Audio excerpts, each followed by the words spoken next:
సంక్షేమం అభివృద్ధి ప్రభుత్వానికి రెండు కళ్ళ లాంటివని ప్రతిష్టాత్మకంగా చేపడుతున్న రైతు భరోసా, ఇందిరమ్మ ఆత్మీయ భరోసా, రేషన్ కార్డుల జారీ, ఇందిరమ్మ ఇండ్ల వంటి కీలకమైన 4 సంక్షేమ పథకాల అమలులో జిల్లా కలెక్టర్లు క్రియాశీల పాత్రను పోషించాలని ముఖ్యమంత్రి రేవంత్ రెడ్డి చెప్పారు.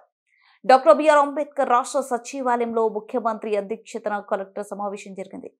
తెలంగాణలోనే వ్యవసాయం యోగ్యమైన భూములకు ఎకరాకు 12,000 చొప్పున రైతు భరోసా చెల్లించాలని, అలాగే వ్యవసాయానికి పనికిరాని భూములను గుర్తించి వాటిని రైతు భరోసా నుంచి మినహాయించాలని ముఖ్యమంత్రి చెప్పారు. ఇందిరమ్మ ఆత్మీయ భరోసా కింద 12,000 చొప్పున చెల్లించాలని, ఈ 2 పథకాలు జనవరి 26న రిపబ్లిక్ డే నుంచి అమలు చేయాలని చెప్పారు.